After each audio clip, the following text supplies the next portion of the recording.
Good afternoon. Thank you to the over 1,000 people who are streaming right now from home to watch our next governor share their vision on climate justice and environmental protection. I'm Mary Kreisman, CEO of California Environmental Voters, and we are filming live from Pasadena. This is a community that survived one of the most devastating climate disasters in our history just a year ago. Californians across the state are dealing with more regular threats of catastrophic fires, drought, floods, extreme heat, pollution, and more. The reality is the climate crisis is driving an affordability crisis. These unnatural disasters are driving up energy costs, insurance costs, grocery bills, water rates, and more. Corporate greed and climate impacts are creating an economic crisis. California Environmental Voters Education Fund released new polling just yesterday that you can find at EnviroVoters.org. What we found out from voters, likely voters in November, is that they want their next governor to prioritize investments in clean energy, wind and solar energy. They want their next governor to prioritize protecting our land and biodiversity. They want their next governor to prioritize holding corporate polluters accountable for the cost of their pollution. Here's the thing. We are in a place where this race does not just impact our state. It's a globally relevant race. We are the 4th largest economy in the world, and we have a global responsibility. Our federal government is decimating climate progress and environmental progress internationally and nationally. They are invading other countries for oil. They are dismantling democracy through killing and kidnapping and violence here at home. Whoever wants this job has got to be ready to fight like hell for our right for safe, healthy, affordable, and resilient communities. But here's the good news. The good news is we have the solutions and the technology to solve the climate crisis. We know how to make clean energy. We know how to make our communities more resilient. What we need is the political leadership to do it at the rate and scale that science tells us we have to. That's why this race for California's governor is the most impactful one on the ballot in 2026 across the country. I'm really excited today to hear our candidates' vision for what that leadership looks like. I'm going to hand it over to our moderators, Sammy Roth from Climate Colored Goggles, and Louise Bedsworth from UC Berkeley Center for Law, Energy, and the Environment. But I want to thank you, watching from home, for continuing to show up and for staying resilient with us. Thank you. Mary, thank you for that introduction. Again, my name is Sammy Roth. I write the independent newsletter Climate Colored Goggles about the intersection of climate and culture. Thank you to everyone who's watching tonight, and thank you very much to the candidates for being here with us.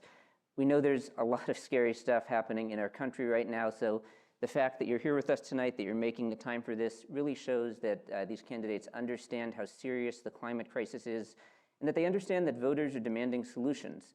So we're going to be asking them what they would do as governor to not only make sure that California maintains its status as a global leader, but really grows its ambitions, because that is what the science is demanding. So on that note, I'm going to turn things over to Louise to introduce our candidates and explain the ground rules for this forum. Thank you, Sammy. Hi, I'm Louise Bedsworth, Executive Director of the Center for Law, Energy, and the Environment at UC Berkeley. I want to echo Sammy and Mary's thanks to everyone for joining us, especially the candidates today. It goes without saying that this is an incredibly challenging and upsetting time in our country. We're seeing attacks on science, environmental protection, and democracy. One thing we know is that voting is the cornerstone of our democracy and participating in our elections. And so having informed and engaged dialogue around critical issues like climate change is so important, especially at times like these. So at CLEE, we have committed to undertaking candidate and voter education around climate, energy, and environmental issues over this election cycle in California. And so we really want to thank you all for being part of that, and thank you to the candidates as well. So before we get into the questions, I want to set the framework for today's forum. We invited the top 6 candidates based on publicly available polling, 4 of whom accepted the invitation to join us tonight. First, we have Xavier Becerra, civil rights attorney and former California Attorney General. And then Katie Porter, consumer protection attorney. Steyer, business leader and climate advocate. And Eric Swalwell, US representative. Thank you all for joining us. We do want to note that while Tony Thurmond, Antonio Villaraigosa, and Betty Yee will not be participating in person this evening, each has been invited to submit video responses to the questions we will be discussing so that everyone can hear from them and learn their positions on these issues. More information will be available on how to access those videos after tonight's forum. So tonight we're going to ask a series of questions on climate and energy issues ranging from affordability to public health. Each candidate will have 90 seconds to respond to these questions. After all of the candidates have gone through their response, Sammy or I may follow up. In that case, each candidate will have about 30 seconds to respond. I want to stress that this is a forum, and we are not allowing any direct responses from the candidates to one another. In this way, we can move efficiently through the questions and maximize what we can hear and learn from each of these candidates tonight and over the next 90 minutes. So with that, I am excited to open the forum with our first question. 70% of likely voters in California believe that the state should lead on environmental protection and affordability, even if the federal government and some other states are not. Roughly the same support investing in clean energy. As governor, how would you speed up clean energy deployment, bring down electricity prices, and phase out fossil fuels? We'll start with Mr. Becerra.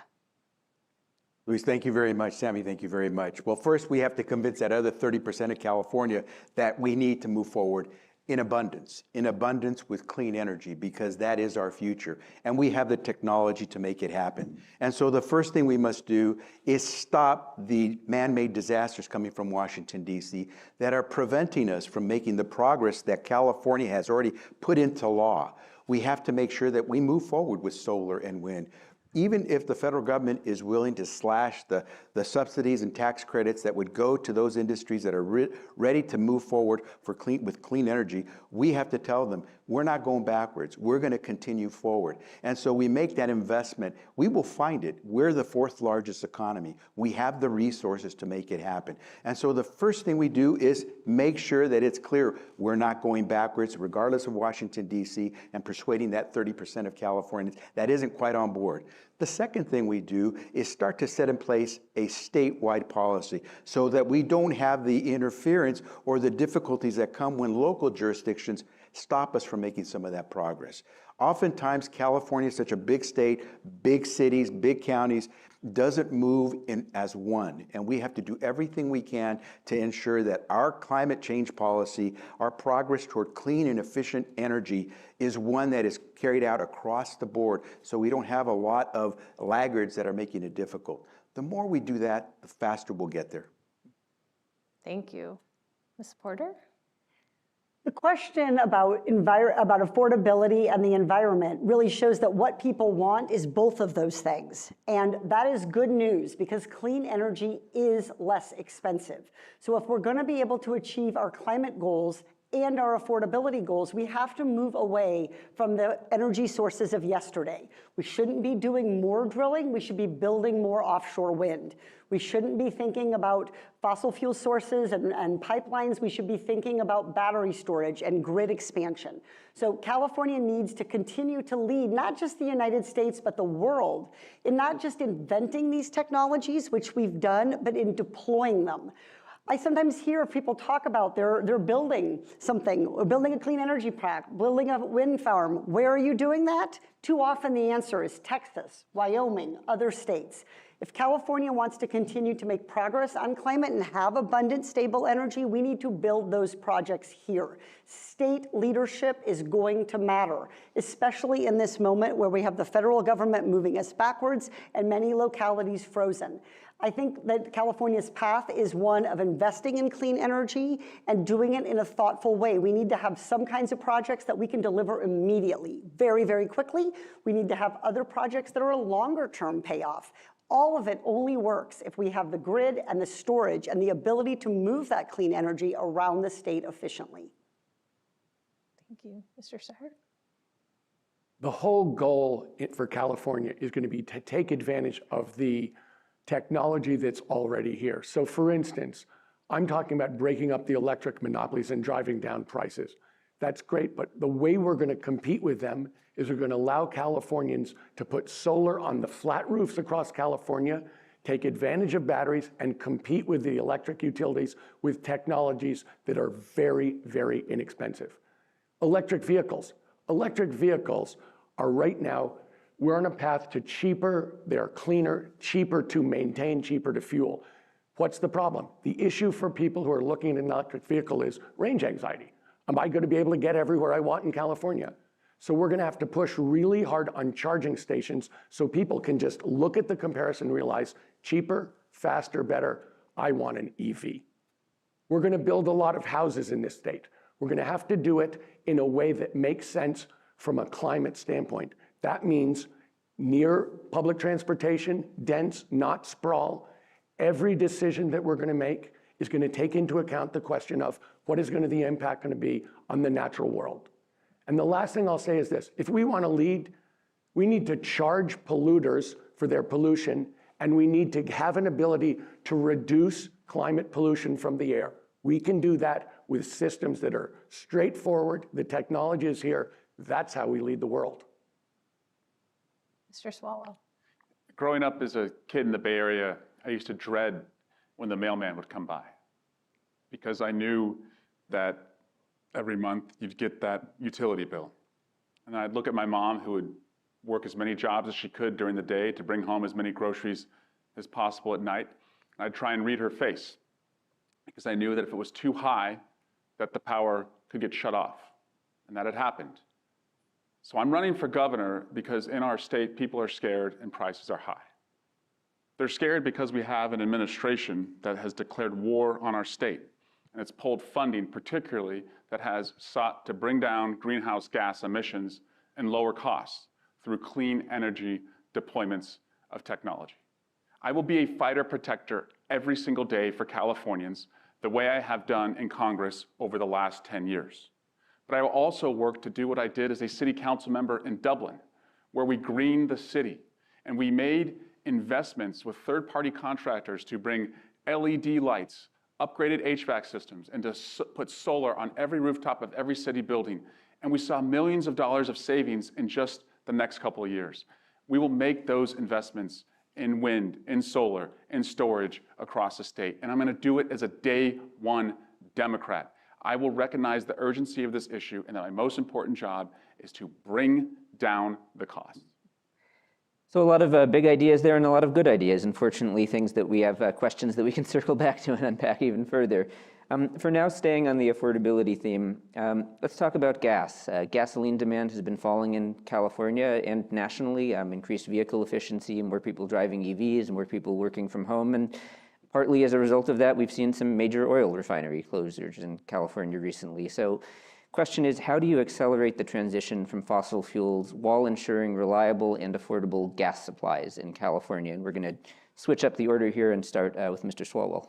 Well, we have to lead because the federal government has declared war on our funding. So we have state programs right now. One is called EPIC, one is called CARB. For example, there's a company called Stax that takes the exhaust from ships at port, and they have, from CARB funding, an initial seed funding in California, they've taken 1,000 tons of carbon emissions out of our air. And so California is going to have to stand up a research fund. And what I'm going to do is I'm going to ask the best of Californians, including your members, to be ambassadors and to go worldwide and seek investment in California so we can deploy that capital into California companies so we can bring down greenhouse gas emissions and ultimately use the revenue to bring down the cost of electricity.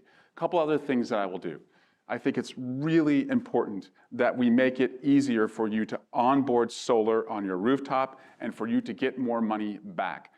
The NEM 2.0 to NEM 3.0 has been devastating for solar in our state. Essentially, it takes a lot longer to have solar on your rooftop, and consumers, households, get a lot less back.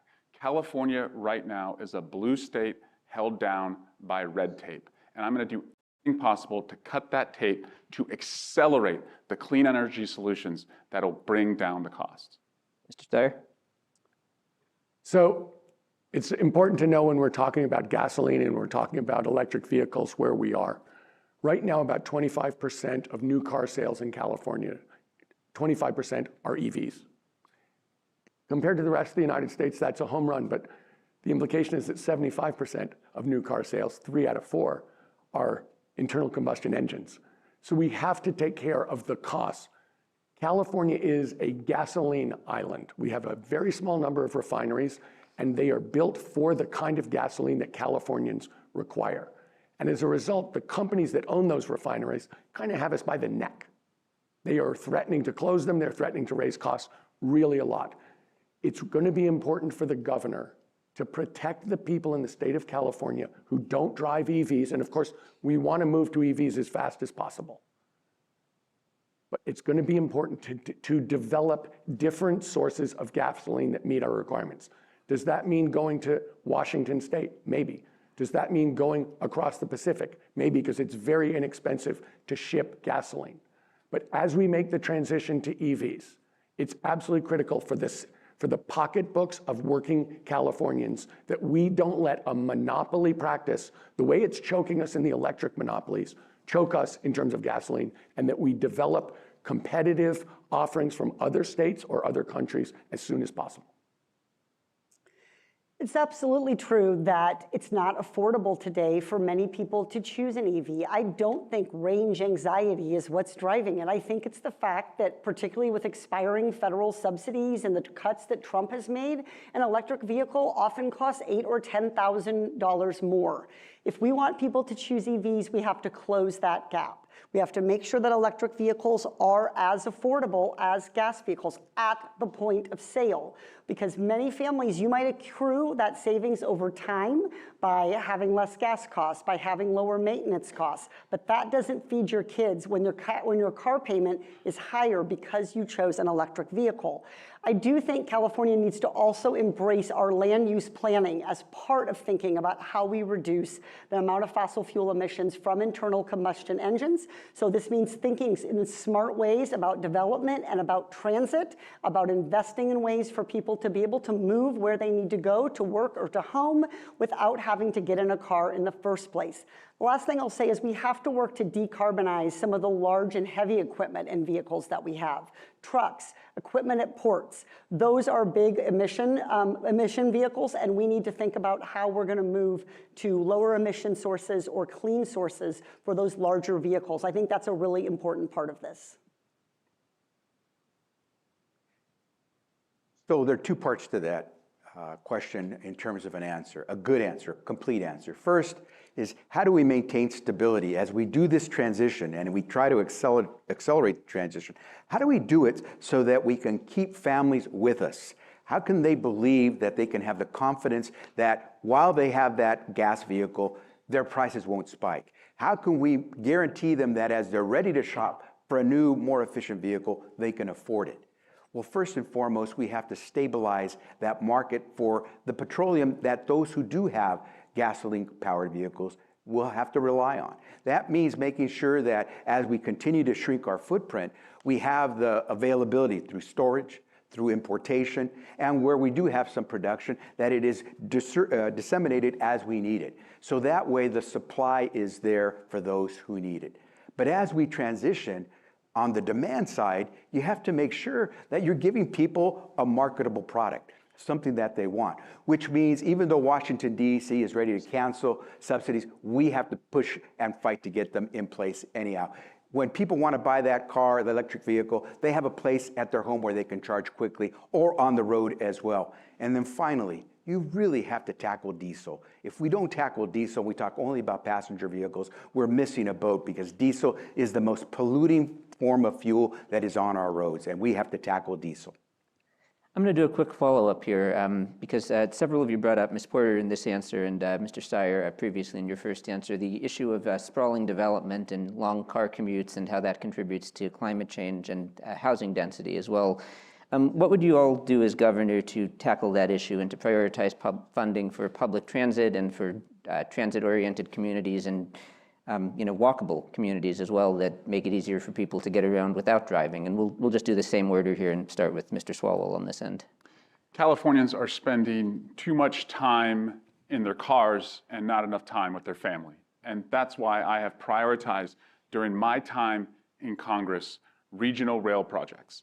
And so I have delivered over $10 million in earmarked funding to what we call Valley Link. It connects the Bay Area to San Joaquin Valley. It's about 50 miles of hydrogen rail, and it takes 30,000 people off the road each day. However, because of federal funding being threatened, we are going to need a governor who will get inventive on how we find public and private funding so that regional rail projects like that can connect the disconnected. For the disconnected go ahead if you have a follow. Oh, thank you. That's, I think, time there. Unfortunately, it's a short follow, but I appreciate that. Mr. Steyer? I think it's really important that we consider zoning and permitting so that, in fact, the houses that we need to build, and I've said we need to build 1 million houses, are built around public transportation, are built in walkable communities, and do not include sprawl. Because as we look forward, we need to drive down the cost of housing, yes, but we also need to do it in a way that preserves our natural resources, our open spaces, and reduces the use of fossil fuels. Thank you. Ms. Porter? You can't really address climate without having a vision of land use and how you will put land to use in order to meet those complex needs of housing and transit. One of our challenges in California is that we have very, very diverse communities that were built at very different periods of history. This means that rail might work for some parts of California, but it won't work for others. So thinking about the variety of transit, you mentioned things like walking, bicycling. I would add micro transit to that as another strategy, another tool that we have to recognize the geographic variation in California. Mr. Becerra? Our planning is going to be very important, and we have to make sure that we do the transit hubs and all the rest. But quite honestly, the people who are most impacted right now are the people who can't afford to buy a place one way or the other. What we need to do is what Mayor Mamdani hit on, which is public transportation. Make it available so people can get around, even if they can't afford a car or they can't change their gas-guzzling car for an electric vehicle. We have to make public transportation available universally so we can get on that road to cleaner energy. Thank you all. Parts of California experience some of the worst air and water quality in the nation, from the Central Valley to Los Angeles to the East Bay. And many activists worry that we're backsliding in our commitment to environmental justice, especially given recent laws approving more oil drilling and streamlined environmental reviews for advanced manufacturing. What actions would you take to hold corporate polluters accountable and strengthen protections for low-income communities and people of color impacted by high pollution burdens? We'll start with Ms. Porter.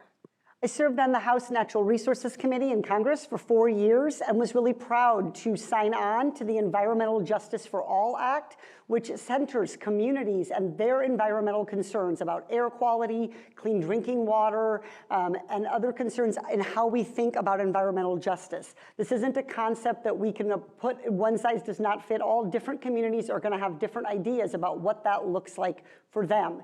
Holding big polluters to account is important. That's why I have never taken money from big oil and from fossil fuel companies, and I don't take corporate PAC money, because you're not going to be willing to stand up to the entities that fund your campaign. I think in Congress, I passed a bill to raise the rates on big polluters to make them pay what they should for the damage that they do to their environment, and I think California should be looking at taking a similar approach.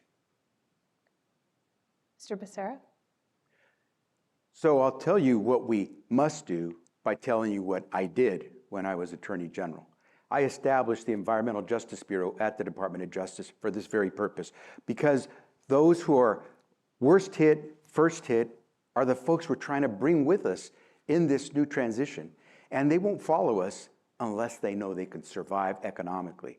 And so one of the things that we did through this Bureau is take on the actions that were causing pollution in their backyard. So for example, when the small town of Arvin, right there where just south of Bakersfield, which is surrounded by oil wells, was trying to just pass an ordinance that would require a setback of about 300 feet for any oil drilling by their schools and neighborhoods, they were having the toughest time. So we came in and said, you know what? You're on the right course. And if anyone tells you otherwise, we're here to tell you legally, we are there to help you out. And as a result, Arvin for the first time passed an ordinance that actually told the oil companies, don't get closer than 300 feet. None of us would want to live anywhere within 1,000 feet, but they were happy they got a 300-foot setback.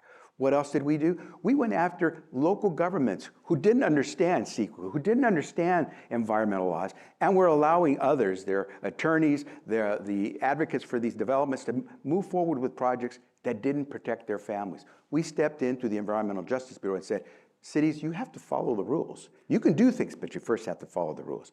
Easy to protect, you just got to know the rules. Mr. Swalwell? I was a part of a district attorney's office for 7 years in Oakland that had an environmental justice unit.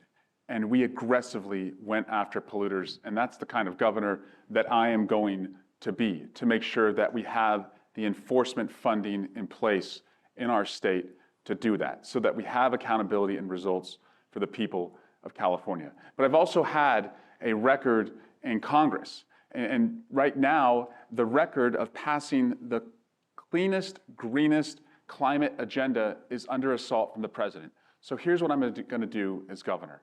It's what I saw Nancy Pelosi do in her second speakership in Donald Trump's last 2 years. She used every opportunity to leverage every budget negotiation to claw back what had been taken in the first 2 years. I was on her leadership team. I chaired the biggest committee in our caucus, the Steering and Policy Committee, and I have a direct relationship with Hakeem Jeffries, and the speakership that he's going to take when we take the majority is going to be so important for Californians. And my relationship with Hakeem is going to make sure in every negotiation we bring back as much as we can, particularly on clean energy solutions that can reduce the overall emissions in our state. Also, my campaign is chaired by Jimmy Gomez. He's one of the biggest racial justice champions as it relates to climate, and he'll always be at the table with me as we make big decisions affecting the state. Mr. Steyer? So this is a fairly straightforward question. Polluters have to pay. And in California, we have a cap and trade system that was set up in 2007 that basically makes climate polluters pay. And 2 oil companies came to California and tried to get rid of it. And traditionally, oil companies are rich. They have incredible lobbyists. They have incredible lawyers. Nobody wanted to take them on. I co-chaired the fight to beat the oil companies and protect our polluters pay deal. No one thought we could win, and we smashed them. I am absolutely prepared to stand up to the polluters of this state because I don't take a penny from them and I don't need them. What turns out to be true is that cap and trade system delivers disproportionate money to frontline communities who have been structurally and racially disadvantaged over the years in terms of pollution. 30% of that money goes right off the top to frontline communities. In addition, when an oil company was trying to build another dirty gas plant in Puente, California, and take advantage of a Latino community, I went down and worked with the mayor and the people of the city council to stop that plant because it was wrong. This is very simple. There's been structural racism. They've put the dirty plants in black and brown communities. That has to end. But the big deal is polluters have to pay 100%. And I guarantee you, I will bring them to justice, and I've done it before, and I'll do it again. So continuing with environmental justice and adding an element of water here as well, what would you do as governor to ensure that environmental justice communities with polluted and overpumped groundwater aquifers have clean and reliable water supplies, and also to make sure that parts of California that are frequently stricken by drought have reliable and clean water supplies. And Mr. Steyer, we're going to start with you here. So when we think about water in the state of California, let's talk about how different this state is, how varied it is, and the places where we have real drought. So for instance, in Southern California, in the big cities, those are very dry places. And in fact, they've used water collection, water reuse. They have done an amazing job in changing whether people can have lawns. So the big urban cities have been able to do a great job in terms of solving this problem and becoming, to a very large extent, water independent. The issue that Sammy's really asking about is in the Central Valley, where we have rural communities, often farm communities that have been depending on groundwater. So groundwater is the aquifer. It's not the water that's running in a stream. It's the water that's under the ground. And as they've used it up, there has been no water. The only way we're going to solve that is by connecting them to other communities that have surplus water and making it possible. Right now, in parts of the Central Valley, they're literally shipping in trucks, water bottles for people, for drinking, for washing. We have to do better than that. We have to connect them to other centers where there is water. But ultimately, we're going to have to measure groundwater. We're going to have to make sure that it doesn't get all the way drawn down, and we're going to have to use it very carefully. Mr. Swalwell? I've led in Congress the reduction of PFAS in our community. That's a toxin that affects the drinking water for people in the East Bay, and we're finding out all over California. And I'll be a leader to make sure that we survey our exposure to that and that we invest in removing it. However, I have also seen, as I've gone across California, that we are the 4th largest economy in the world because we are the strongest agricultural economy in the world. And I'll be a governor for all Californians, but I won't pit the Bay Area against the Central Valley or Southern California. Instead, I will use inventive ways that no governor has used before, and I'm going to do it on day one, to get more water for our growers and our farm workers who feed all of us. For example, we can put solar across the 400 miles of aqueducts in our state. It turns out that the panels need to be cooler, and it also turns out that we lose a lot of water that moves through the state to the Central Valley because it evaporates. A big idea project like that, a big investment, can deliver more water to people in California who are feeding us, and will make sure that we don't shrink as far as what we produce as a state, but that I can be a governor who delivers growth. Mr. Becerra? There are some 800,000 Americans that live in our state who don't have drinkable water. 800,000 Californians who can't turn on that faucet and drink the water that comes out. We know what's going on. The infrastructure for those communities is not there. Typically, they're not the big cities. It's usually the outlier towns. It's usually in the Central Valley. And what we find is what I mentioned earlier. We have local governing councils, whether it's a city council or their county supervisors, who are not following the rules. And what we need to do is simply have them obey the rules, whether it's the Clean Water Act, whether it is CEQA, because what's happening is they are putting developers and the interests of others before those community members and their water. And so what we must do is fight to make sure that local community leaders understand the laws so they don't issue ordinances and pass laws that allow development to occur that doesn't take into account the families who need water. The second thing we must do is, I too worked on PFAS. In fact, I was the Attorney General who required public disclosure of those forever chemicals if they were going to be used. And the final thing I'll mention is this. We have to do a far better job of recapturing stormwater. We have to do a far better job of letting water percolate back underground so we can have better water when we need it, not just for consumption by humans, but for agriculture as well. Ms. Porter. Water is fundamentally a justice issue. It is fundamental to life and to the quality of life, and it is unjust and immoral that 750,000, 800,000 Californians do not have access to clean water, and that another 1 to 1.8 million are at risk of it. We do need to invest in our water infrastructure, but I would do it a little differently than some on this stage. Rather than trying to pop off about one big project that you can do on day one, I would look to local communities to do scalable projects that actually can get built quickly. Projects that take into account the different environmental impacts of water projects and projects that recognize the different terrain of water. There is a lot of room for innovation in water in California, or the city of Irvine, where I live, for example, where I fought to bring home resources, millions of dollars to build the nation's largest water recycling plant. As its population has tripled, its water usage has been cut in half. We are now able to send that recycled water, in some cases, back uphill into the Central Valley to be used for crops. I think that's an example, along with stormwater capture, groundwater recharge, wetlands. Our local water districts, many of them, have fabulous plans. They are simply waiting for the resources to do that for too long have been tied up in one big water project that has proven impossible decade after decade to get off the ground. Thank you. Thanks. So now we're going to turn to talk a little bit more about climate impacts.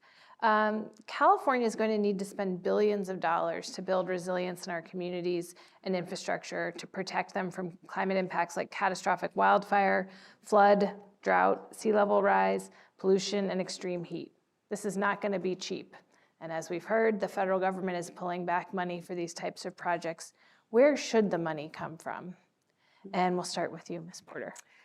So as we see our technology change and our economy change, we're going to see incredible wealth produced. AI has the potential to make society much more wealthy, and we need to capture that wealth to address not only the environmental consequences of data centers and of AI, but the long-standing environmental challenges that we face. So I think it's really important as we think about how do we allow these sectors of the economy to grow, that we do not repeat the mistakes of the past, which is asking taxpayers and communities to subsidize very large, very profitable industries. That is what we have done too often, and we need to change direction here. So I think there's a great opportunity there. AI is going to generate tremendous wealth, and the question is for whom, and how will that be distributed? I think that's one place that we could do it. I think the other you heard me mention is trying to move the needle on shovel-ready smaller projects quickly, because green energy is cheaper. Water recycling ultimately is cheaper than imported water. So if we can get these projects off the ground, there's a startup cost to them, but they are often cheaper in the long run.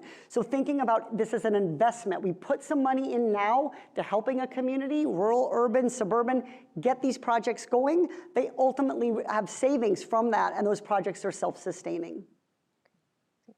Mr. Swalwell. In California, we have 5 seasons. The other 4 and fire season. And the next governor is going to have to do everything left of the next fire to make sure that we're resilient and we're ready. So yes, we can always be the 4th largest economy in the world, but what does that mean if the biggest beneficiaries of that are creating more problems than they're solving? There has to be an expectation that if you're going to benefit from being in the 4th largest economy in the world, the greatest workforce in the world, the most educated talent in the world, that you have to contribute to solving the problem. We also must have accountability and requirements for the utility companies that they do everything to cap their lines, that they invest in reconductoring, which actually turns out delivers energy 2 to 3 times more efficiently and ends up being cheaper for the users and is better for fire resilience. And right of a fire or right of a disaster, we have to make sure that the utilities are a part of making communities whole. We saw in the Bay Area after a number of fire seasons that when they made investments in capping the lines and undergrounding the lines, we saw a reduction in fires. You have to, and also, by the way, managed outages. They have to have a managed outage plan so that the lines are not live during the most harsh conditions. That's the kind of accountability I will bring to the utilities as governor. Mr. Steyer. Look, California is short of revenue on multiple levels. One of the things that I have said is I will close 2 corporate tax loopholes that will bring in $15 to $20 billion a year to California that absolutely deserve to be closed, and it's a justice issue. But let's talk about how we'll solve the fire issue. because it's right in front of us and it's the one that's most obvious. It's going to be a multi-level response. First of all, the utilities are going to have to clean up their act. And there's multiple ways to think about it. I don't think they're doing it the way that I would do it. They're doing it much more expensively, but they're going to have to clean up their act. That's number one. Number two, the state. The state has a macro role in this. And that really is to make sure that we do prescribed burns, that we take away the risk of catastrophic fire, because we're in a fire ecosystem and it's been that way in California for hundreds of years. The third part is homeowners. Homeowners are going to have to harden their homes, and that's something that we know how to do. The technology is here, the process is here, people need to do that. But then there's the last part of this. We need a governor who will go to the insurance companies and insist that they take into account the reduced risk. Insurance companies want to make money. They're not allowed to rip off Californians. We need a governor who's going to go and say, look at those first three things. It's a completely different risk. That has to be show up in the price that Californians are paying for house insurance. Mr. Becerra? So let's face the fact here. The biggest challenge we have here is Donald Trump. The fact that Donald Trump is making it difficult for California to do its work by getting California's fair share, because we pay more taxes than any other state, yet the Trump administration is not sending it back to us in California. And so the first thing we have to do is fight like the Dickens to make sure we're getting our fair share. Nothing more than our fair share, but we shouldn't just say we're going to have to do it on our own. We need to get the money back from Washington, D.C., first and foremost. Secondly, what we have to do is recognize that we can't continue to do piecemeal policy. California has to act like a state.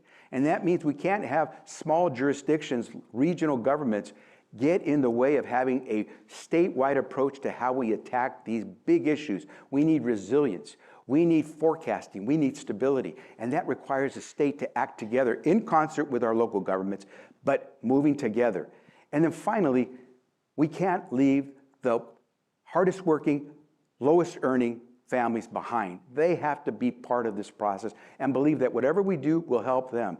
That's why I said in the first 100 days, one of the first moves I'll make is to freeze utility rates and freeze insurance premiums on homes, because I think the California public is now due a clear, transparent response on why those costs have gone so high before we move forward.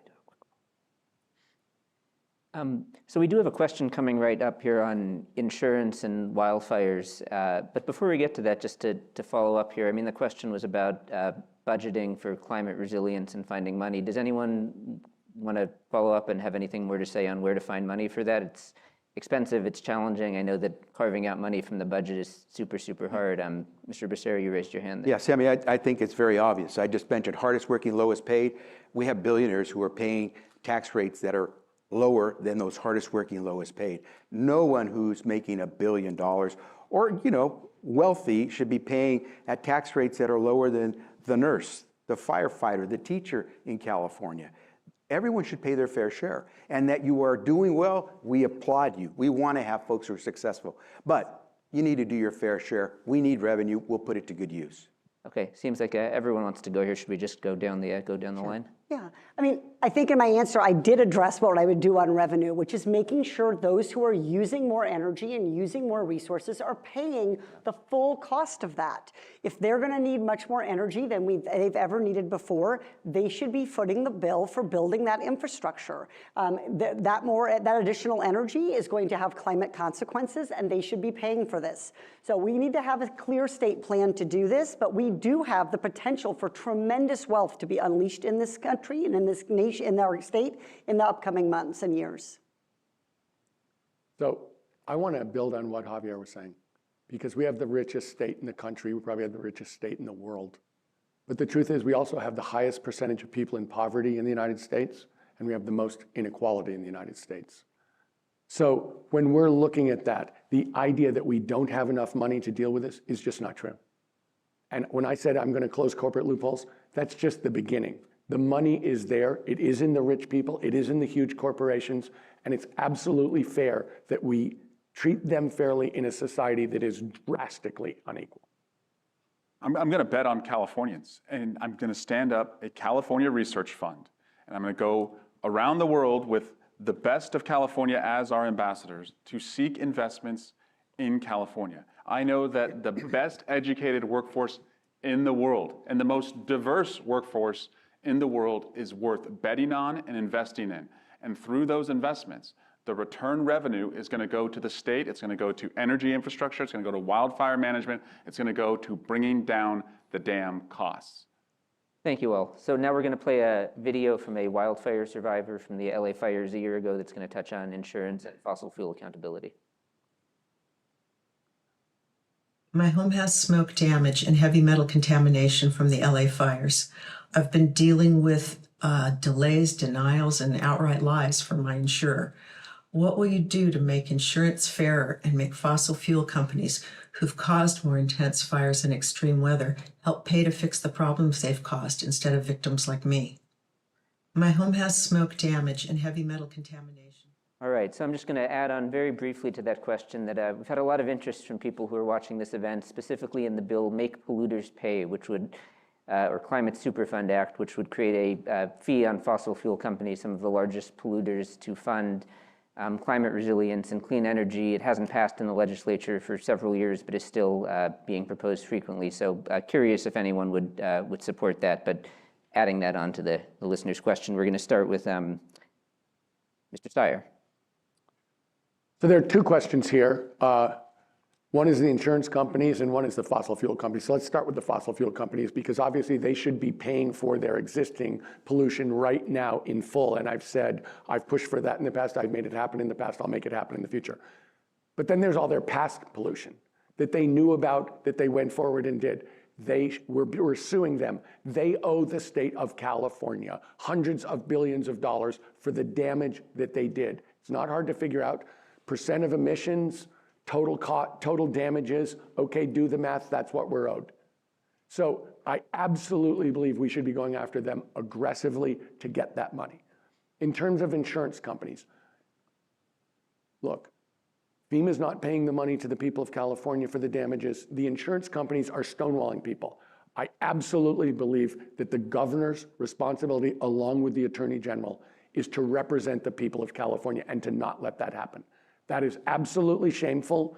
It should be brought up in court, and we should be pushing on timing and amount. And I think that what we're seeing is corporate power, corporate arrogance, and a sense that they don't have to obey the law. And in the state of California, that absolutely can't be true.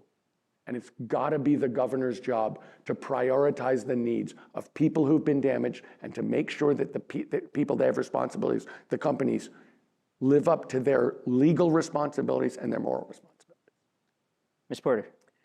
I want to acknowledge the hard work of EnviroVoters and other groups who have put bills in place in the legislature in California to address some of these insurance issues. For a lot of the wildfire victims, it is coming too late, but we are laying the groundwork to hold insurance companies to account better. If you've seen me with a whiteboard, you know I'm not afraid to press people to follow the rules. There's no exception for insurance companies there. But we also have to recognize that some of the kinds of harms that wildfire victim described are not harms that are clearly covered by insurance policies. So this goes to modernizing what is covered, to modernizing how we process and pay claims so that we can meet the needs of victims of wildfires, because it's not a wildfire season. It's not a fifth season. It is present with us all year long. So I think there's absolutely room to both hold insurance companies to account, but also to work in conjunction with the legislature and the insurance commissioner to modernize our insurance system. I have already said I think polluters need to pay the full cost of both the energy that they're using and the damage that they are creating. For too long, those costs have been borne by regular Californians, especially brown, black Californians and tribal communities. So we absolutely have to adjust how we charge energy users and how we think about what we're putting into our cap and trade program from those polluters. Mr. Becerra. Rosanna, the first thing we have to do is, as I just mentioned, it means freezing the rates you pay on your utility bill. It means freezing the premiums you pay for your home insurance. Because when you get devastated this way, the last thing you should worry about is how you're going to pay all these bills. And the second thing you should be demanding is justice and understanding why your rates can continue to go so high. And so that's the most important thing, is stabilize things for people who were harmed so we can get to the bottom of this. Pull back the curtain. Let's see how these different companies, these different industries operate, so we can see what they should pay, how we should handle this moving forward before they decide they want to up your rates. The second thing I'd say is we have to make sure that everyone is at the table, including the polluters, because we want everyone to pay their fair share, as I said earlier. And so what we must do is make sure everyone is accountable. And that means giving everyone a chance at the table to explain themselves. But one way or the other, we will uncover the truth. We will find out what it cost. We will find out how we get out of this mess. And we will make sure that, especially, as I said, for those who work the hardest and make the least, we give them the benefit of the doubt that their government is working to make sure they're not left behind. That's how we bring everyone together and move forward. And everyone still wants to stay in California. We'll make it happen. We just have to be fair. Mr. Swalwell? My heart breaks and beats for the people of Altadena, Pasadena, and the Palisades. And before I came here, I went to Book Alley, and I talked to the owner. And as I was talking about small businesses, he told me he lost his home in Altadena. And he asked me, why didn't we see this coming? Why wasn't I notified? Why wasn't the power turned off? And what are you going to do about it? I was a prosecutor before I ever went into elected office. And I have a prosecutor's sense of justice. And as governor, I will hold accountable the utility companies to make sure that they invest in the left of disaster improvements that they have to make, that we socialize the idea of managed outages, that we all understand that there will be times where the power cannot be on, but that's because there's high winds and brush, and that we are in fire season, and we all have to sacrifice. We do that in the Bay Area. And on insurance companies and the utilities, I will make sure, with that prosecutor mindset, that justice is delivered for those who need to be whole. The fire victims know that their homes will never come back the way that they knew, but they want to know that the next governor gets it and will fight for them. And that's what you're going to gives me as a prosecutor's sense of justice in the governor's office. Very quick follow for Mr. Becerra and Mr. Swalwell. I hope you won't mind my putting you on the spot here, but should fossil fuel polluters have to pay for climate damages? Yes, they will be at the table, but they will definitely have to pay their fair share. Yes. Just checking. Thank you. So another area where California has been leading is in conservation and protection of biodiversity. California has committed to protecting 30% of its lands and waters by 2030 to protect wildlife habitat and intact landscapes. How would you achieve that conservation goal, especially as the Trump administration is rolling back protections for national monuments and other public lands, and the need to site large-scale renewable energy projects, transmission, and other infrastructure that's needed to meet our climate goals? We'll start with you, Mr. Swalwell. I have a record of conservation. I served while I was on the city council in Dublin on the Tri-Valley Conservancy, and the entire goal of that conservancy was to put into permanent trust as much land as possible to keep it from ever being developed. And we did that while we also met our housing need in Dublin, and we did a lot of transit-oriented development, particularly near our East Dublin BART station. We found that it wasn't an either or, that we were able to do both. In fact, my very first vote as a city council member, I think I was the only one who voted the way I did. It was for a development project in a valley that the community wanted to be protected. And if you know Dublin, as you drive along 580 going east, we've got our beautiful rolling hills, and we wanted separation between Dublin and Livermore, and to not have development there. And I was the lone vote against that project. And that first vote I took as an elected official, I hope you will see, will always be my guiding principle in any public office that I serve in, including, and most importantly, as governor, that we can protect public lands and expand them as the federal government tries to contract that, but also to meet our housing, transportation, and clean energy needs. Mr. Steyer? So California is the most beautiful place in the world. So there's a gigantic reason for us to preserve it just for that reason, because we all love it so much.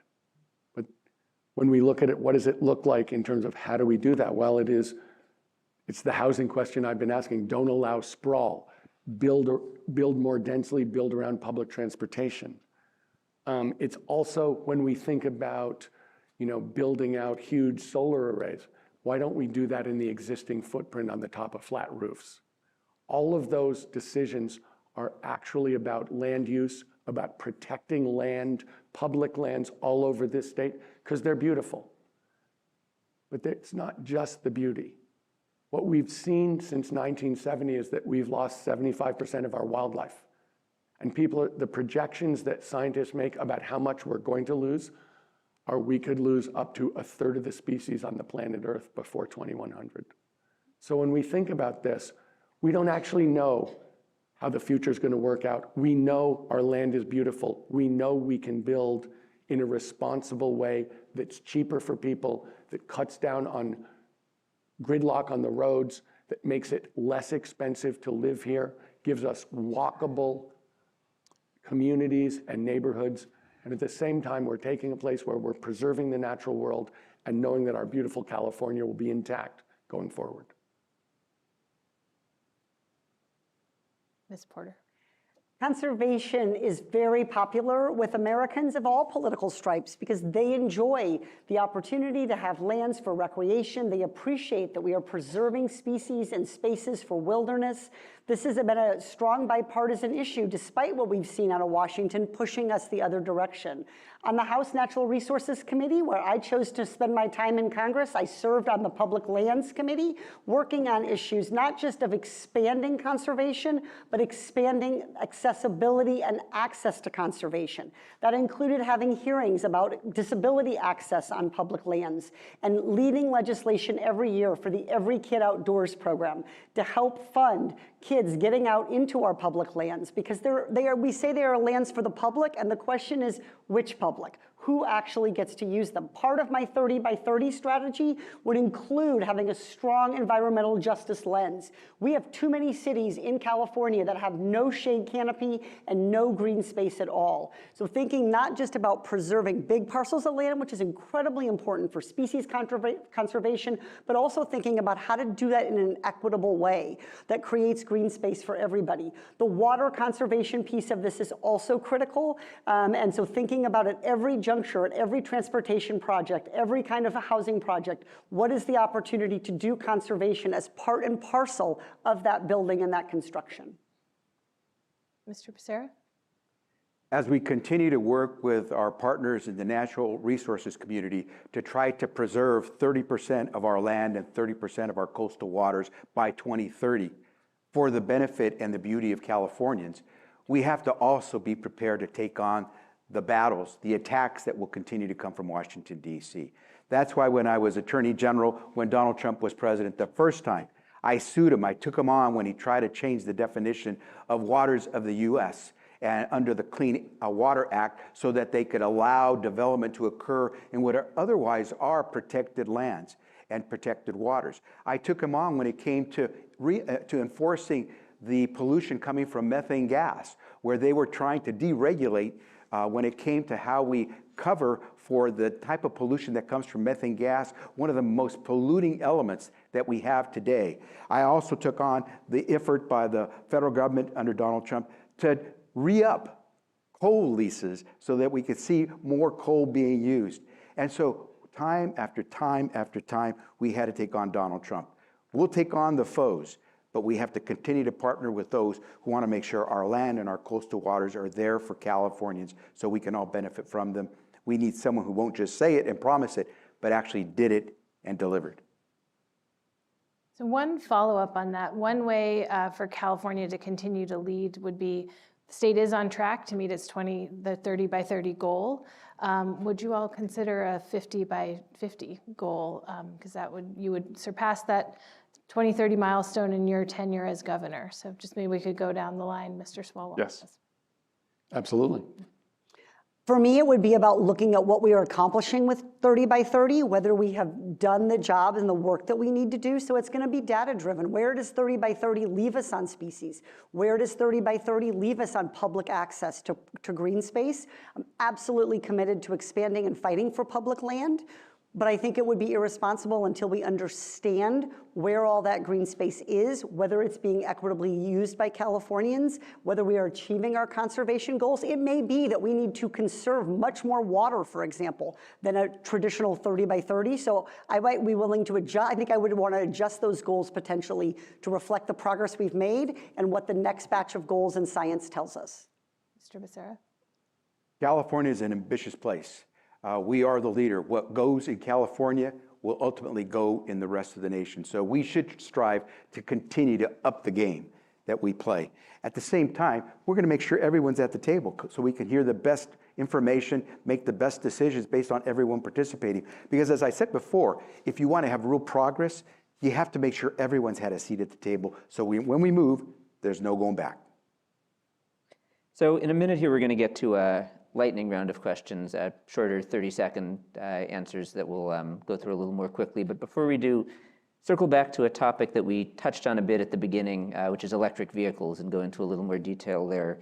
Obviously, biggest proportion of emissions, greenhouse gas emissions in California is transportation. 65% of California voters, per polling by California environmental voters, say they want to see electric vehicles made more affordable. So two-part question. Specifically, would you fight the Trump administration's efforts to block the rule in California requiring 100% of vehicles be electric or zero emission by 2035? Would you fight to defend that rule in California? And more broadly, what would you do to make electric vehicles an affordable option for millions more Californians? Let's start with Ms. Porter. Hell yes, I will fight the Trump administration on this one. This is one of our hardest fought victories in California, and we cannot continue to lead not just the nation, but the world, and to be a global leader if we are being pushed backward by the Trump administration. It is Californians who are breathing air and breathing and dealing with the water and the pollution, so we absolutely have the right to think about how to correct that. We have made great strides with vehicles, and our work is not done. We need to continue to push that forward, and the federal government shouldn't be allowed to stop us. With regard to electric vehicles more generally, I think there are a couple of issues. One is, you heard me mention, it's just the cost at the point of sale. That is a big issue for a lot of people. Yes, there are cost savings over time, but at the point of sale, when they're looking at that monthly loan payment, that's where we lose too many Californians, because that monthly loan payment is simply hundreds of dollars or $100 or more higher each month. I also think with electric vehicles, we have to address charging stations. We have a lot of renters in this state. If we're going to build more dense housing, for example, we need to be thinking about what would that charging infrastructure look like to support that.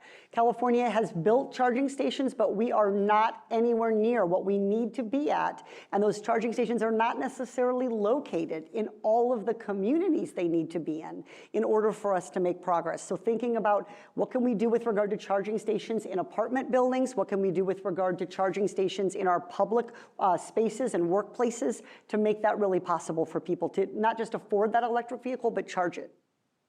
Mr. Becerra. Absolutely. And once again, it's not just because that's what I want to do, that's what I promised to do. It's because what I did. California has the highest standards when it comes to emissions of any place in the nation. And in fact, many states, some 17 to 20 states, have decided to follow California's tailpipe emissions rules because it's best for their families. When Donald Trump tried to erase those when he was president the first time, we took him on and we kept them in place. Now he's at it again. Absolutely, we have to fight because we're not going to give up. We know our future is in clean energy and in making our environment as clean as possible. So we will be there to take them on. But the second part, as Katie said, is we got to make it affordable for families. They have to believe that we've included them in the game. That those who work very hard and barely have enough to keep that 10-year-old vehicle, gas-guzzling vehicle with them, can somehow afford to have that electric vehicle, can afford to have the charging station in their home, and will have enough charging stations wherever they travel that they don't have to worry, can they get to their destination. But here's where I think it's really important to point something out. Toilets. And I mentioned toilets because today most of us have very efficient flushing toilets.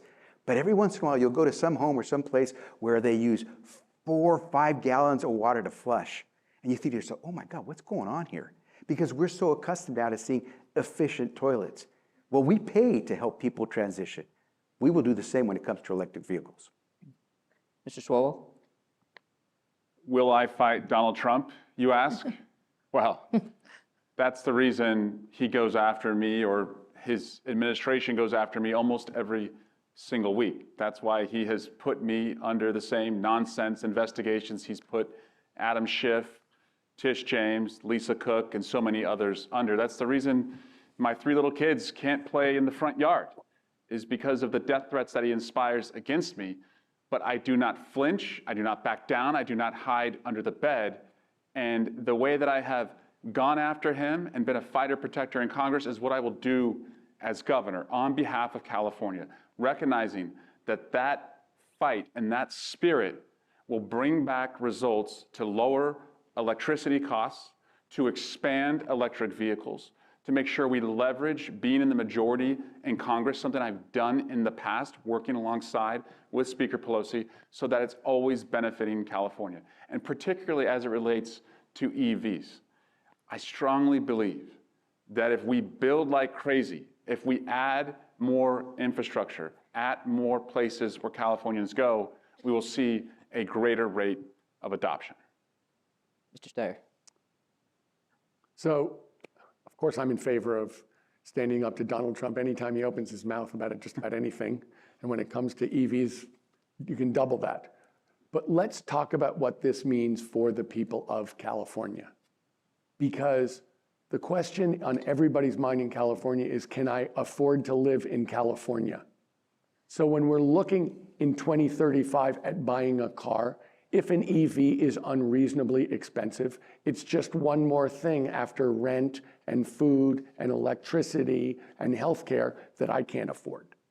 So let's talk about what this really looks like. First of all, an EV is basically a battery with a little car wrapped around it. And the cost of battery went down 80% last decade. It'll go down another 80%. So we have the wind at our backs. The other thing we know is this: Chinese EVs cost $20,000. They're probably down, they go down 1% a month. That's the equivalent of a Lexus car. So we know it's possible to have EVs at the point of sale that are much cheaper than internal combustion engines. So the job of the governor of California, as far as I'm concerned, to make sure that in 2035, we're not adding to the affordability problems of 40 million Californians, is to make sure that the cars are available that are being produced around the world. That may be tricky, it may be complicated, but the facts are on the ground. And by 2035, there'll be $15,000 EVs available. Mark my words. So we're going to move into some short answer questions now. These will be 30 seconds or less, and apologies, we know that's a short amount of time to answer a question in, but we'll do our best here. Rooftop solar has come up several times during the discussion tonight, and that's a topic that a lot of climate voters in California care about. Rooftop solar installations have gone down quite a lot since the Public Utilities Commission a few years ago in California slashed net metering incentives. Question is, do you think California should expand the use of rooftop solar? And if so, how much? And how would you make it as affordable for as many Californians as possible? Mr. Steyer, we're going to start with you on that one. Rooftop solar, incredibly cheap, just so people know. To produce solar energy costs somewhere between 1 and 2 cents, and Californians are paying 48 cents for electricity. We have to expand rooftop solar in conjunction with batteries, but how do we do it? Give people a chance to compete, to produce their own solar on their roofs or on the roofs of their warehouses with batteries and sell it, use it themselves or sell it to their neighbors, not just back to PG&E. The fact is we got to break up the monopolies because that's what's holding us down.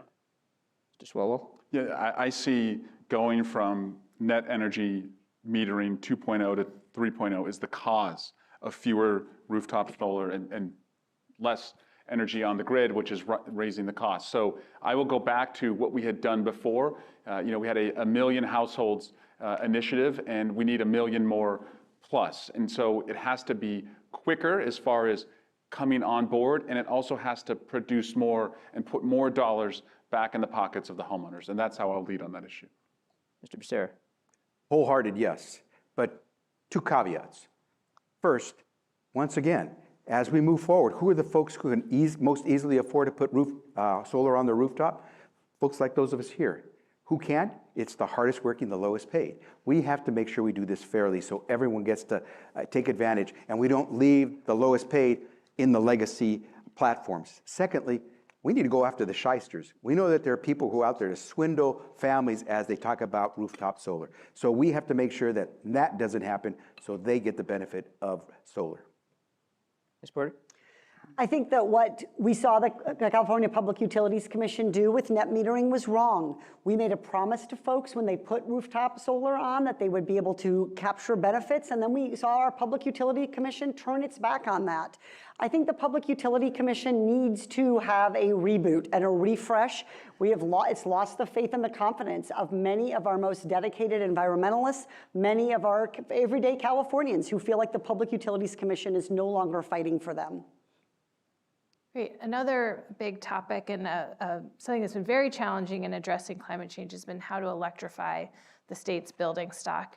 And so could you all say a little bit about how you would help to cut red tape and make it easier for households to get heat pumps, electric stoves, and to electrify more of our homes and businesses? And we'll start with Mr. Becerra. When I was Attorney General, one of the things that we had to do was fight back the Trump administration because all of the energy efficiency standards that had been put in place by the federal government and that California adopted and went gangbusters on, the Trump administration was trying to pull back. So we had to fight to preserve those energy efficiency standards so we wouldn't find the difficulties for families to get good products that are energy efficient. We'll continue to do that, subsidize those families so they can come on board. We want those who can least afford it to be there with the rest of us. Ms. Porter. Those programs have to be cheaper at the point of sale. When I was in Congress, I voted for a bill that was supposed to make it possible for people to get a heat pump, to be able to do window protection, to keep heat from escaping. The programs were so complicated and so difficult and complex to deploy that they barely even got off the ground before Donald Trump came along and destroyed them.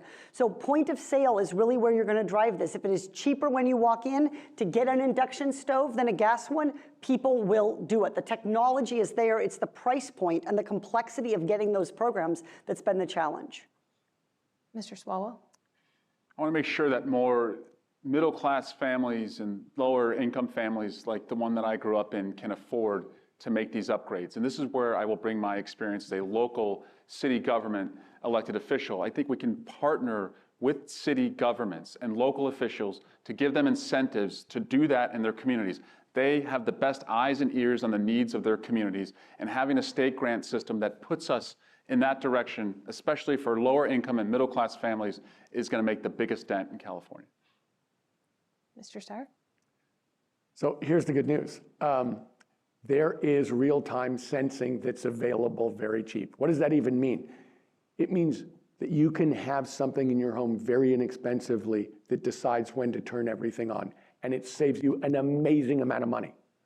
So to me, the question is, all heat pumps, electric stoves, absolutely. But the real question is, if we have that kind of real-time information turning things off, we're going to save so much money and reduce so much energy.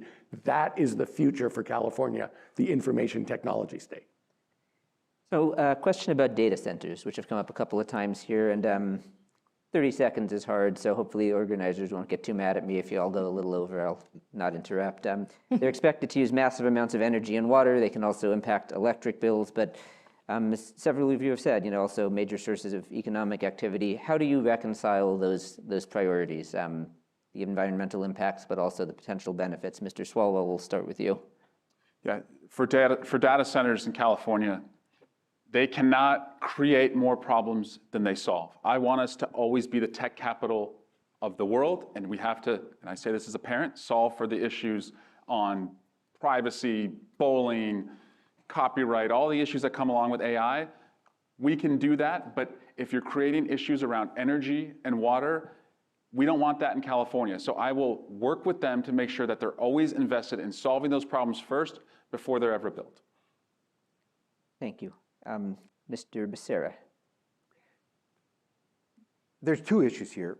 First, we have to make sure that those data centers are paying their fair share. They're going to gobble up more energy than most. And so we have to make sure that they're paying their fair share. But at the same time, since they're asking to use so much energy, we should ask them to do more than just pay their fair share. They should help invest in California so we can get out of this energy crisis that we see for so many Americans. The second part of this is that we understand that they rely on diesel generators when there's not enough energy. We need to move away from that because they're burning diesel fuel at a time when we need to get away from that very costly, very polluting energy source. Mr. Steyer? So, of course, I want data centers to pay their fair share in terms of water and in terms of energy costs. Absolutely, that's a given. I think the big point here is California, what data centers are looking for is cost to compute and speed to compute. And the good news is that California's energy is so expensive on a cost basis, they'll never come here. And by the way, the other good news is we're so slow because of these monopolies that run our electricity system that the speed to compute is incredibly slow. So we may talk all we want about data centers, but they're not coming here. Ms. Porter? As I've already said, I think it's important that data centers pay their fair share, but also there's an opportunity here. We know that our energy demand is going to go up by 50% in the next 20 years. The two biggest consumers of that will be electric vehicle charging, which we've all said that we support, and data centers. There is a real opportunity, as Xavier suggested, to use these data centers to drive investment in new and renewable sources of energy. The only way you're going to be able to have affordable energy at the level these AI data centers take is to have it come from renewables. Great. Last question. Last question. Challenge that is cut across many administrations is the Delta Tunnel project. And so would you, in the Delta Tunnel project to move water beneath the Sacramento-San Joaquin Delta, would you support that project and see it through during your administration? And we'll start here with you, Mr. Swalwell. As it's designed now, no. But I see and will fight every day for California's ag community. And I know some candidates think that we're too small to have big ideas, but I have talked to the growers, I've talked to folks who work in solar. They have told me that with the right leadership and the right investment, that we can put solar across 400 miles of aqueducts, deliver more water and deliver more energy on the grid. And I'm going to be a get shit done governor who does that on day one. Mr. Steyer? Look, I think we have to move much faster than the Delta tunnels could ever move in terms of solving our water problems in the Central Valley. And I think people are moving on it. I think it really comes down to things like precision ag, regenerative ag, the fact that what we grow in the Central Valley is determined by how much water is available. I think we should be using a lot more information technology in terms of knowing where the water is, when we need to use it, and also making the land itself more resilient. So there's a lot of things at the local level we need to do that actually will solve this problem much faster than building a huge project, which I believe will take a very long time. And I want to say we're going to be building enough things if I'm governor that we're not going to be lacking in jobs. There are going to be an awful lot of people building things in the state of California. Ms. Porter? Yeah, the Delta Tunnel has been a problem on two fronts. One, it has held us back from doing all of the immediate and local projects that are ready to go, that do not present the costs, either financial or ecological, that the Delta Tunnel would present. When you talk to agriculture farmers and growers in the Central Valley, some of them oppose this tunnel. They're not united on this. So this is not about ag versus suburban communities. This is not about north versus south. This is about what we can do quickly and on time. The last thing I'll say about the Delta Tunnel is we are simply not in a place to get this done quick enough to make sure that we're going to have the water we need. Mr. Becerra? So we already do transport and importation of water. What we don't do enough of is conservation. We don't do enough of the recycle.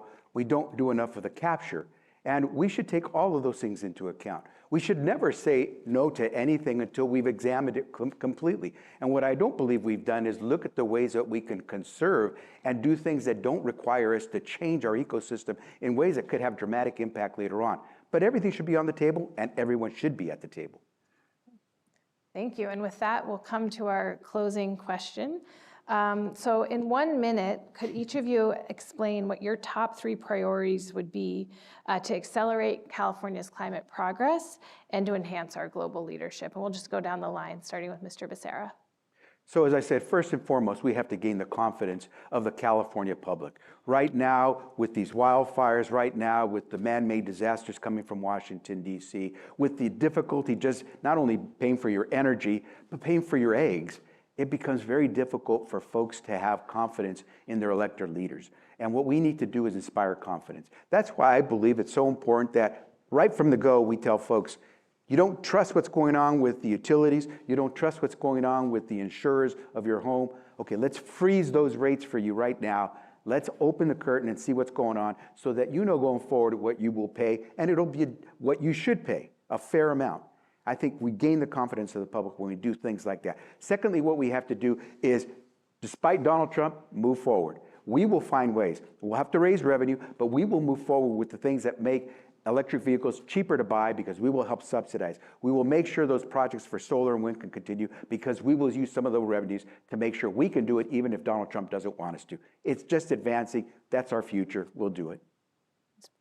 My top 3 priorities would be fighting climate change by reducing emissions. That is the touchstone here. We've worked on this for years. We have made so much progress, we cannot afford to go back. So if we do not reduce emissions, the climate challenges we're going to face are going to continue to grow and get more difficult. We have to focus in on that. I think it's the single most important thing. My second goal would be climate resilience. We are too far past where we needed to be. We are already going to face flooding, wildfire, and other kinds of challenges. So thinking about resilience, thinking about wetlands, thinking about how we are going to be able to withstand home hardening, for example, for wildfires, that resilience piece is going to be really, really important. And then the third piece is environmental justice. This is not a minor issue for me. This has been a big part of my climate and environmental work. We have to make sure that we are addressing the costs and harms that have been going on for generations, and that we don't make those same mistakes with regard to environmental justice with how we build and deploy green and clean energy. Mr. Steyer? So, of course, we're going to have to prepare ourselves for the changes that climate is bringing us, and that is resilience, and it's going to be expensive, and I think we have to hook that up with polluters pay. And they should pay for what they're polluting now, but they also should be paying us for the cost that they're incurring for the people in Altadena, for the people in Pacific Palisades across this state. So one is polluters pay for our resilience. 2 is on transportation. Very, very cheap EVs exist in this world that are better than anything we can see, and it's going to be critical for California that we get access to the cheap technology that exists right now and can transform transportation, individual transportation in this state. And the last thing I want to say is this. We don't have to just reduce emissions. We need to suck CO2, to suck carbon dioxide out of the air. California can build an immense business in that, where we suck tons of CO2 out of the air and stick it into the ground very cheaply. That is a huge step forward for the world. We can do it. We have the technology, and it'll be great for us, both as a leader and as a source of business profits. Mr. Swalwell? 3 things I'm going to do as governor is I'm going to lower the cost. I'm going to lower the cost. I'm going to lower the cost. Cost to your wallet, the cost to our air and water, and the cost to our sense of justice. I'm going to be a fighter protector, as I've always been in Congress. I'm going to do that on behalf of Californians. But I'm going to be the CEO of bringing down the costs, as I did as a city council member in Dublin when we met our housing needs, but also saved the taxpayers' money because we invested in green technologies. But I also come from an area that's near Lawrence Livermore Lab, and they invested majorly in fusion energy, the National Ignition Facility, and they just recently achieved it where you get more energy out than you put in. That's the mindset I have and I'm going to take to do this. We don't lack the technology. We lack the policies and the will. And with a pen, a governor, and the will, we can get things done on behalf of California. And I'm going to be an action verb on behalf of the people who want all of their costs to come down. Well, that's the time we have here tonight. If you know anyone who wasn't able to watch and you'd like to share this video with them of this forum, California Environmental Voters is going to be sharing it on their website and on social media. I will also have the video, and we'll be doing some analysis of this discussion at climatecoloredgoggles.com in my newsletter. Thank you again for watching and joining us, and to the candidates for being here. Louise? Yeah, I would just like to say thank you to the candidates. Thank you to California environmental voters. Thank you to everyone for joining us. If you are interested in learning more about these topics, CLEE has set up a website called climatevote.org, and there are a number of backgrounders and resources that you can access to learn more about these topics. We'll continue adding to that over the course of the election. So thank you all. Matt? And I just want to say thank you to everybody for joining us. It's clear California has a role to play as a global leader in addressing affordability and the climate crisis. And the person on this stage today just told you how they plan to do that. The choice is now yours, and you get to vote in the primary election on June 2nd for your next governor. And before we go, I just want to say thank you to all the supporters and sponsors who made tonight possible. I want to say thank you to Sammy Roth with Climate Colored Goggles, Louise Bedsworth with the Berkeley CLEE, the Water Action Fund, the Climate Center Action Fund, NRDC Action Fund, as well as many other partners tonight. Thank you so much, and have a great night.